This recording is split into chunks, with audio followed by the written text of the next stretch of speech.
loading.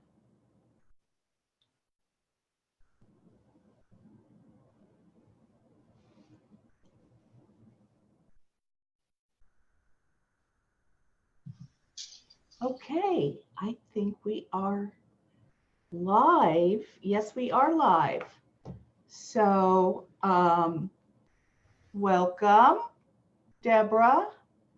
We're going to wait until some people get on here. And I'm going to move back to the Zoom. Let me see if I can do that. And you can call me Deb too, it's fine. Okay. So let me just get this. Okay, great.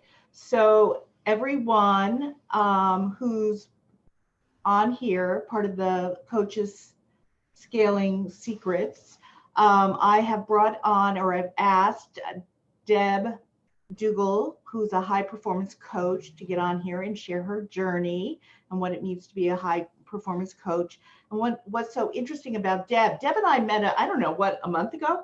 Yeah. Maybe a month ago in a networking event, local networking event.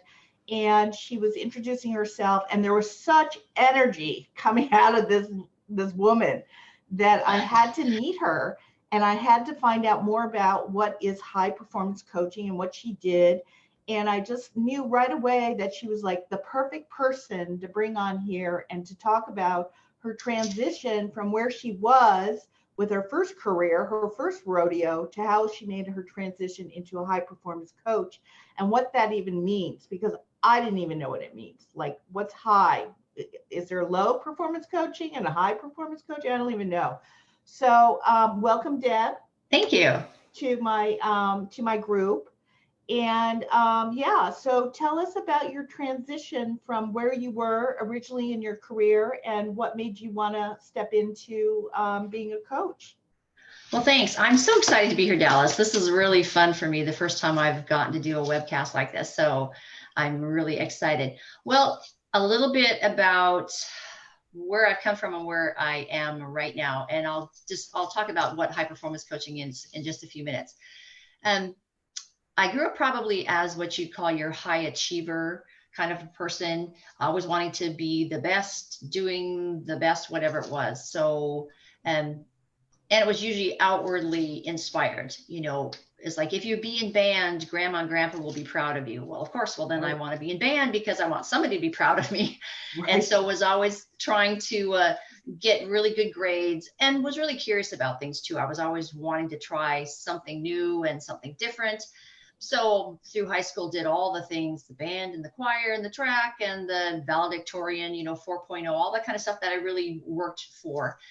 Went to college, the first one in my family to go to college, and I studied music therapy because I really loved the idea of how music, something I loved, could really help somebody reach a goal or learn or develop or progress or something. So the idea of taking what I enjoyed, I didn't want to be a band teacher or something, but to really make it of service was really interesting to me. So I pursued that and got my master's degree. I went and lived overseas for a short while as a missionary, came home, started working full-time in that, then decided I really wanted to go to graduate school. And so went to graduate school.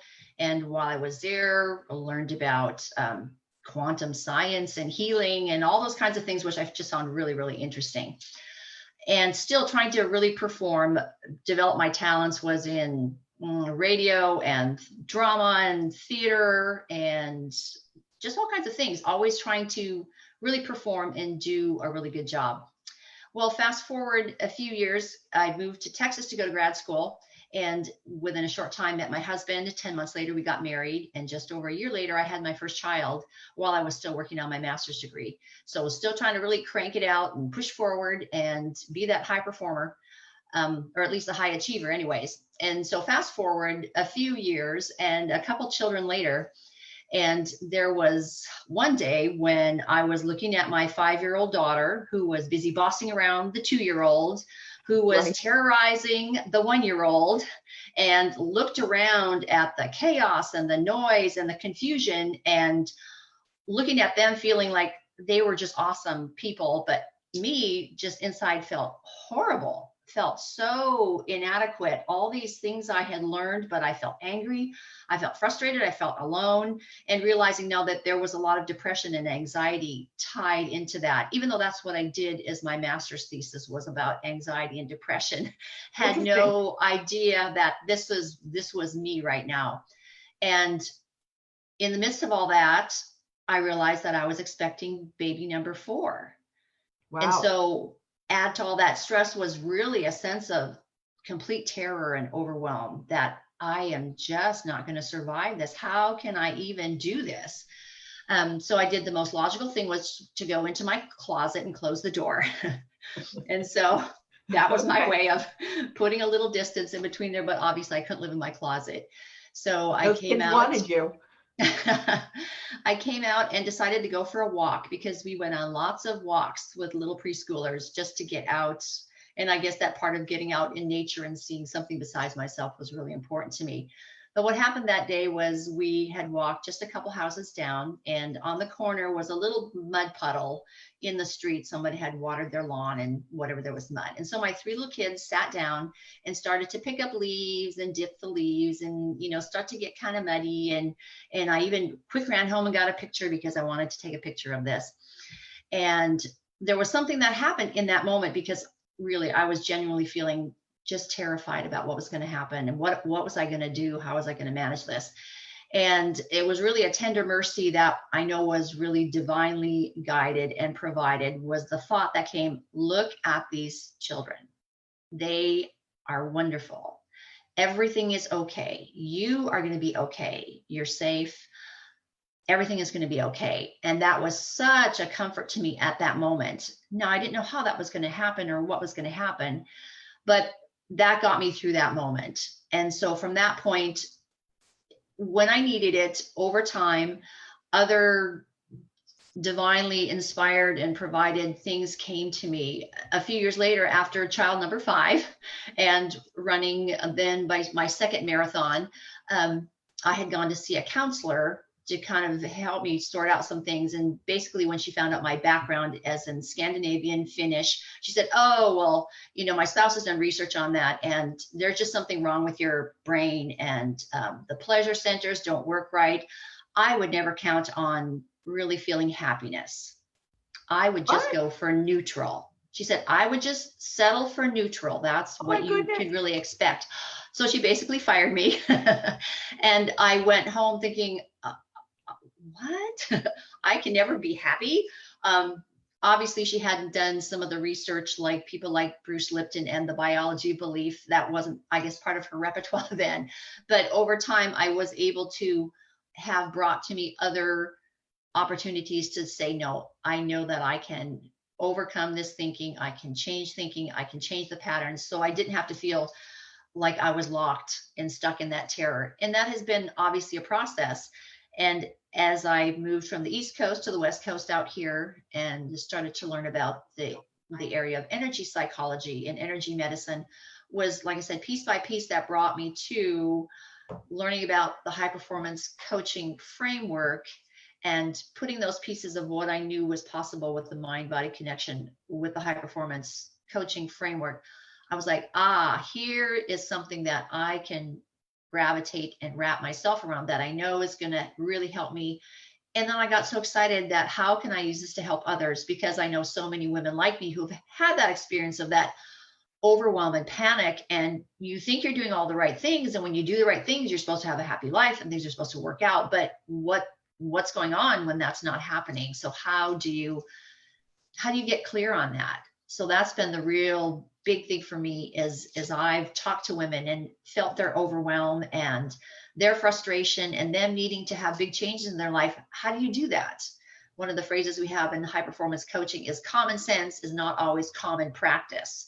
So we know the right things. We know what to do. We can Google 1,000,001 ways to organize our day, and 1,000,001 planners and diet plans and health, whatever. It's all over everywhere. So if I know so much information, why is that such a challenge for me to implement that and to really see a change in my life?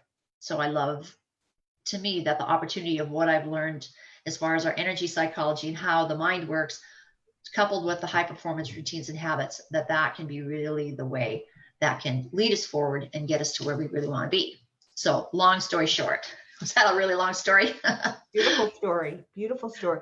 It's interesting because right now where we're all at there's so much information, right, around us. You just have to go online and Google, and it's free for the most part. Yeah. But like you said, we all know what to do.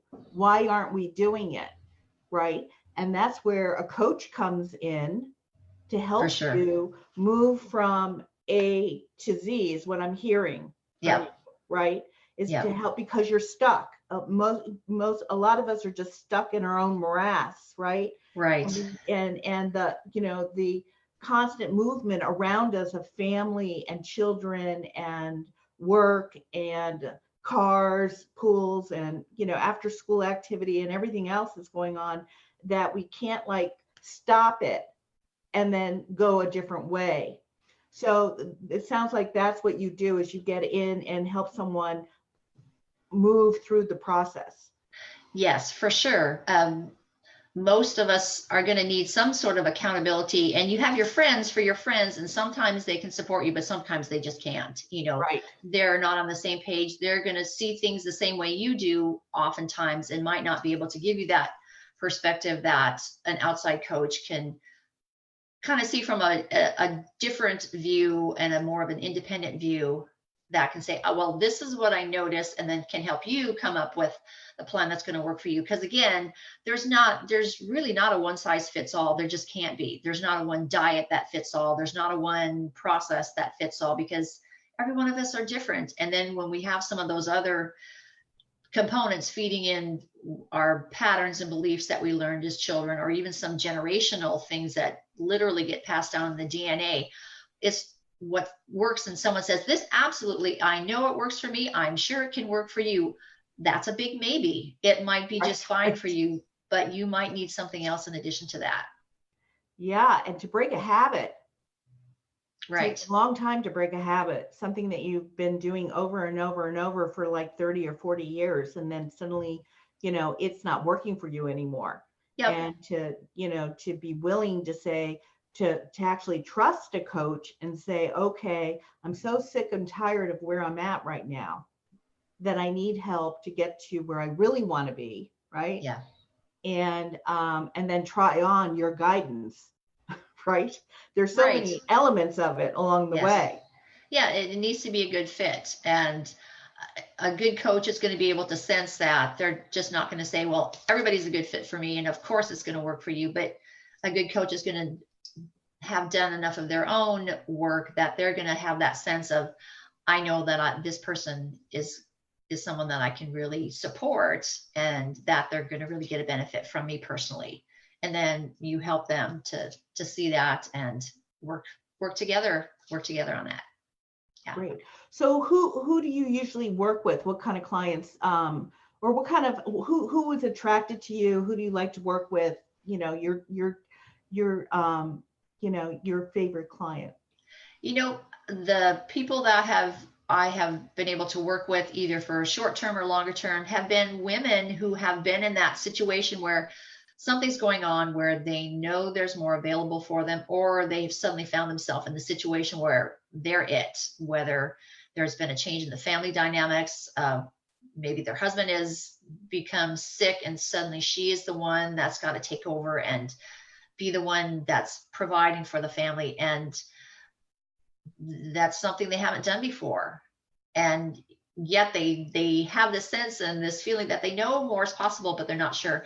And I think people that like the energy that I have, I guess I'm very supportive. I really much believe in what someone else's capacity is. To me, that's part of the spiritual divine nature we have, especially as women, that we're at this time when everything is changing, and we really have the capacity and the opportunity to step up and be clear on who we are and who we are really at our deepest core, and then how unique and wonderful that is, because we all have a special gift to give.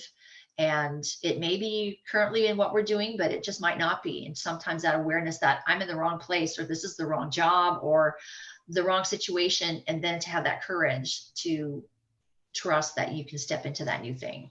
So that's who I get really excited to work with, those women that are like, I know there's something there, and I'm really excited to find out what that is. And I'm willing to look a little bit deeper. And I think as we all, I call it junk in the trunk.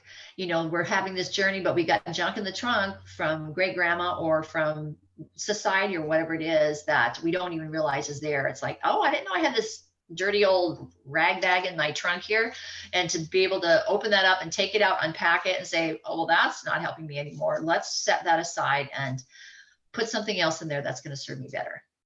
So it's a process. There's pieces and parts, and it's exciting to uncover that. I guess that's really exciting to me, to help someone uncover and have that huge aha moment, and then to move past that. Yeah, definitely. Definitely. You know, the baggage, you know, not like baggage, like bad baggage, but just, you know, your family legacy baggage that you carry with you along. You know, what I found, and I think, you know, I think every woman goes through this at some point in your life, is, you know, you're like, is this it? You know, is this really where I'm supposed to be?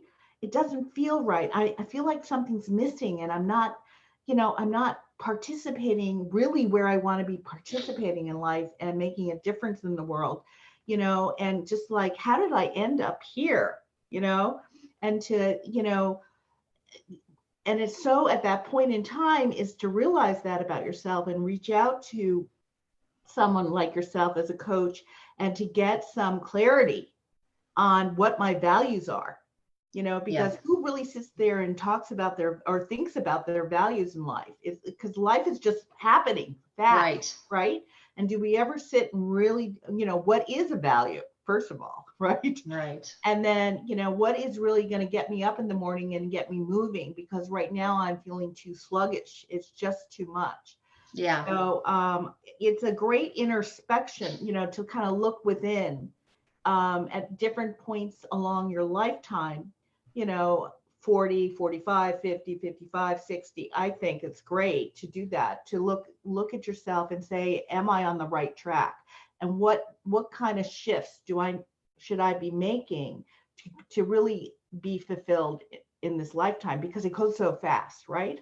Right. And the thing too is to not discredit what we've gone through, but to really honor those experiences and know that that's a part of the journey that's gotten us to here. Because without those experiences, without those challenges, without even the heartaches or struggles, then that we wouldn't be who we are now. And for me to wish I would have done something 20 years ago, maybe might be nice, because boy, I sure had a lot of junk in between there. But at the same time, that's going to give me the perspective to say, well, now I really understand someone else who's had an experience that has been in that challenge, or to say that I really learned from that. For example, my husband and I did real estate investing 10, 12 years ago. And we're doing all the right things, had all the right training. And, you know, some people say, yeah, 6 months, I did this bit about boom and $1 million here and 200 there. And I was just like, okay, I'm ready. Here goes. Here we go. Let's do all the things.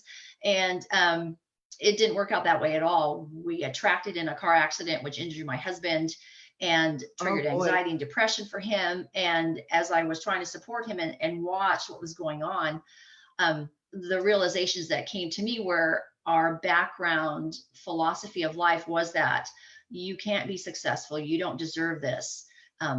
The only way to be successful is to get an education and get a job. You're not allowed to be successful as a business person. There's just no framework for that. So everything fell apart.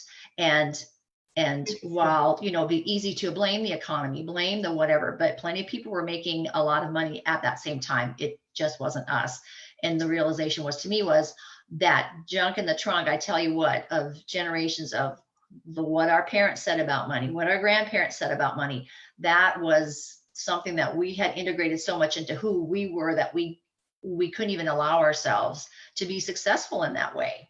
And so for me, that's been huge, in spite of how difficult that was and how much changes had to go into getting through that, and even still the current repercussions that are still bubbling up every once in a while.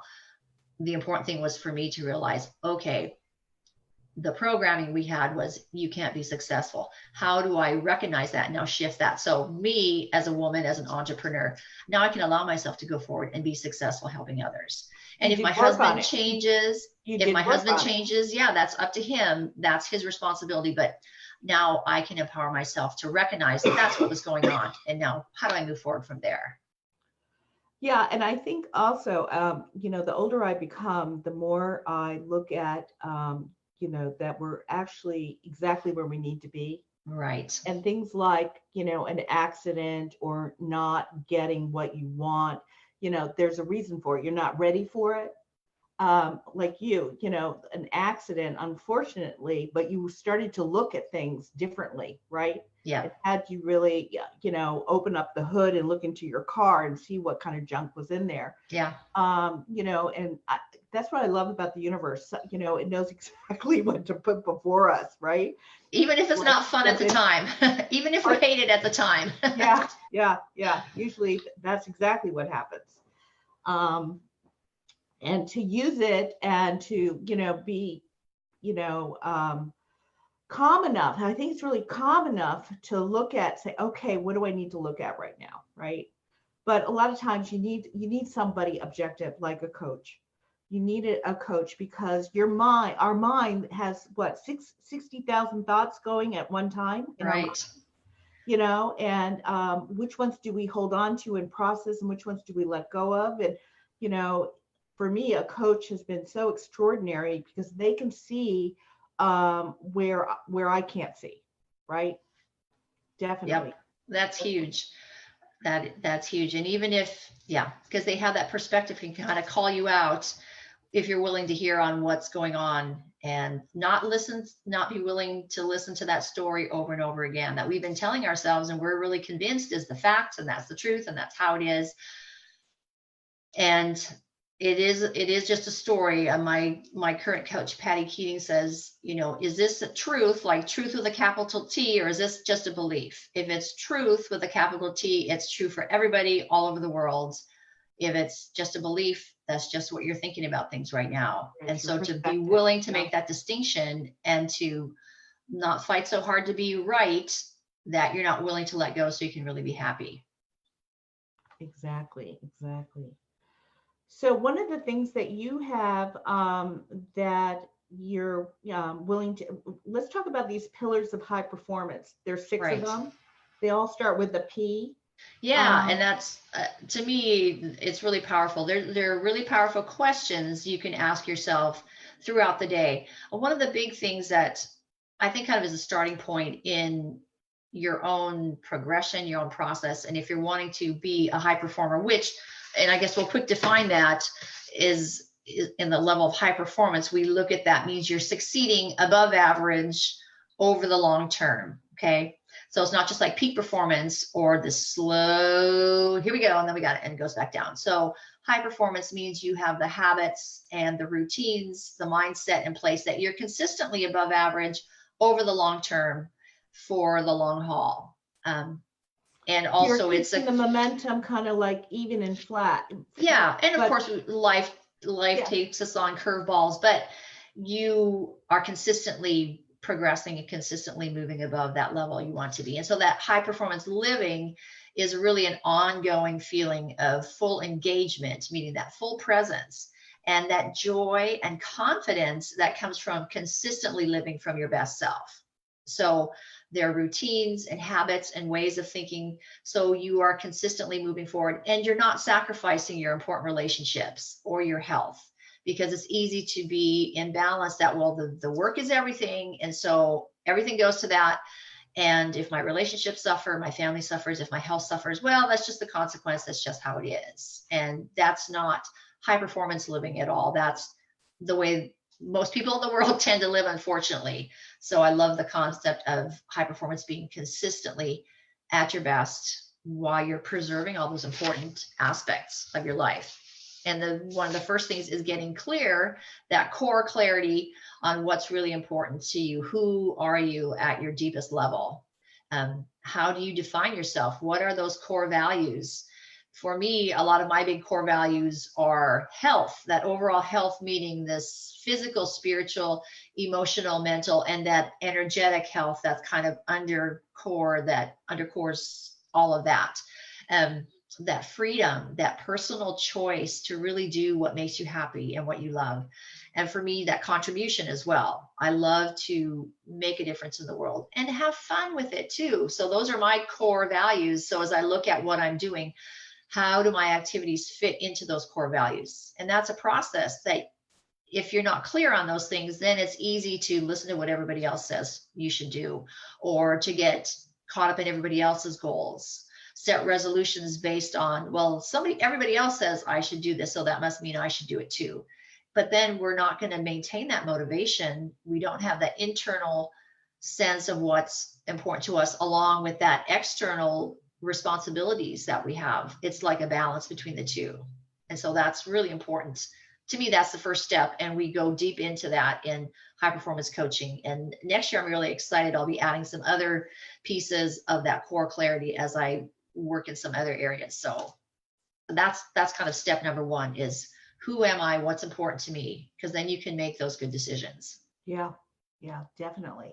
And then what happens next once you get your foundation in? Well, then we start looking at those pieces. Once you know what your foundation is, what's important to you, then how do you generate energy so you can keep going? Yeah. Because, none of us likes to have that 2 p.m. crash, but there are simple things that you can do to keep your natural, healthy energy. And one of the tips that I share is an hourly break, because the science says we can't really go more than 90 minutes without a crash in productivity. And if we try to muscle through just 30 more minutes, just another hour, just another 2 pages, we can tell the difference. So we need to get up and move every hour. And I call it the body break or the body buzz, all these B's. You get up and you breathe, which is obviously so important. You kind of bounce, you get a beverage, you maybe go to the bathroom, you put something in your belly, you give your brain a break and kind of transition between. Oh, I like this. Between last hour, what did I do? What was good? How do I transition to who needs me? And basically it's who needs me at my best right now, or what situation needs me at my best. And by just that little hourly break, that's just really what can keep us going. So we don't have that crash and feel like we need the energy drink or the caffeine or whatever it is, because that's just really depleting us in the long run. Oh, I'm so there. That's exactly when I start to crash. It's like 2 o'clock. And if I eat too much sugar at that time, it's like, I've got to take a nap. Yeah. But what I really should be doing is go out and walk the dog to get some fresh air at that time. Get going. Even if it's just a few minutes. And what's really important for us is that clarity is what does that mean for us? Because I can say, get up and bounce and get a drink, and that helps me. But you might be just like, no, I need to get outside, or I need to sit and read something for a few minutes, or I just need to quietly meditate. But get the body moving, get everything moving. And then you'll find, if just try it out for a week, try it out for 10 days and see if you don't feel that difference in how you're honoring yourself and honoring your energy and really taking care of yourself. It's simple, like what I said, common sense isn't always common practice. So let's make it a common practice. Yeah. And sometimes I think also when you're struggling, and you're trying to force something to happen, it's not happening. Yeah. And if you just took your break, right. And walked away and just relax for a minute and let it go, it's amazing what happens when you come back. Like all of a sudden, this is what I need to do now. Right. Yep.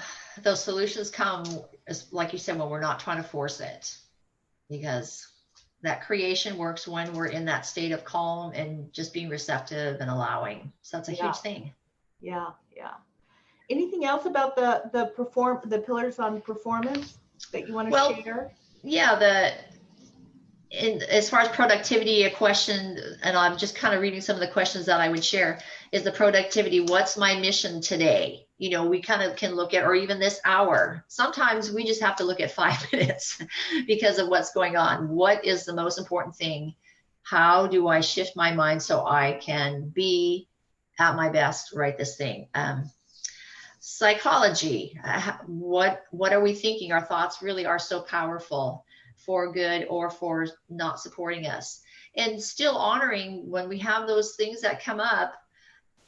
It's like we can't really squash that down. We can't squash down the emotion because it's going to come up some other way in some part of our body at some time in a way that's not pleasant for us. So to be honest with those parts of us that are afraid, that are worried, that are concerned, that are feeling embarrassed or ashamed, all those things, what is that about? And we can put a voice to that and honor that without letting it overtake us, or like I said, without suppressing it and ignoring it. Big boys don't cry, big girls don't cry, whatever that is, that's not true at all.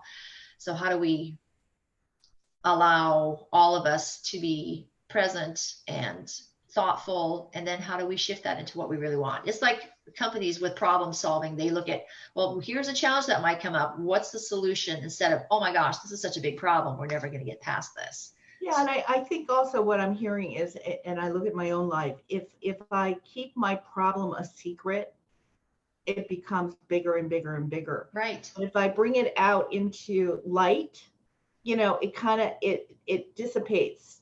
It gets smaller and smaller, So, that's one thing we always do, is try to get it out into the light. Whatever's troubling you, talk about it, get it out, get it out there. And then, yes, because we're not alone, that sense of community, we're all here to help support each other. Back when I was struggling with the anxiety and depression, when I had the preschoolers, I felt there was nobody to talk to. I mean, I worked closely with someone who was an OBGYN, and his wife was an OBGYN nurse that would say, oh, I can recognize depression and anxiety. But I just had it so under wraps because of my own family background of keeping things a secret that I felt there was no one to turn to. I turned to prayer and I turned to meditation and scripture study, but there was no one else in my world. And when I shared this a number of years later, people said, we had no idea, Deb, that you were struggling with that, because everything just looked so perfect and happy. And they had no idea I was struggling from month to month with even wanting to stay on the planet. Right. But yeah, bringing that out and getting that community and the opportunity. And fortunately, it's like, find your words. That's a big thing now. Find your words, go here and find someone to talk to. I really applaud that. That's a recognition, and that's an awareness that's coming forward. So that psychology, your thoughts are super important. Yeah. Yeah. And I just talked about your physiology, hydrating. And are you using energy when you meet with people? How do you talk? How do you gesture? How do you light yourself up when you're with others? We can be introverted and maybe somewhat hesitant, but we can still radiate a joy and enthusiasm that people will recognize. And that just lifts up everything around us. It certainly does. Certainly does.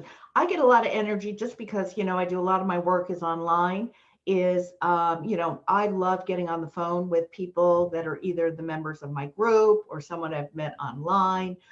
And I try, once a month, I try to do something local, like a local networking, just to get out of my cave, even though my husband works at home too, just to get out of the cave and get energized from other people's ideas and solutions and their energies. It just enlivens me. It does. I love going to, networking events and community events. I go to the Chamber of Commerce ribbon cuttings of all things, but I love to meet the other people. And sometimes I'm not always super excited to strike up a conversation with a total stranger, but really to find out how other people are doing things. People are just so cool. I love to meet other people. Yesterday, I met several other coaches at an event I was at, but it was so interesting to see what's similar and what's different about what we do and who we serve. And people are just cool. I love to meet people and learn from them, and also hopefully be able to motivate and inspire and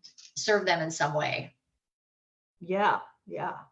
So you actually have a little worksheet for people if they would like it, and it's on there's 6 pillars, right? It's from my certified high performance coaching framework of pillars of high performance, which are on those different areas of your life that are some really powerful questions that I usually give to people after we've done a strategy session together. But it's a free gift that if someone is interested, that I can get their email, and I would be happy to send that to them. Because So if you guys, keep this with you, those that are watching, which are a lot of you, so thanks for joining us. If you want to get your hands on this worksheet, it's beautifully laid out. It's the 6 pillars of high performance. Just drop a hashtag pillars, and then we'll hook Deb up with you in Messenger, get your email, and she can send it over to you. So if that's something you want, go ahead and just put hashtag pillars in the comment section below. And if you're watching, let us know that you're on live. I love to know who actually catches these live. You know, we're at Pacific time, I'm Pacific time, Deb's Pacific time, but you know, how many of you, is this the 3 o'clock in the afternoon hour? You know, I'm trying to see what's a good time to do interviews with you know, great guests. So let me know if you're on, okay? And if you're catching the replay, hashtag replay in the comments, that would be great too. Now, Deb and I talked about a possibility if someone would like a session with Deb, a short 15-20 minute session.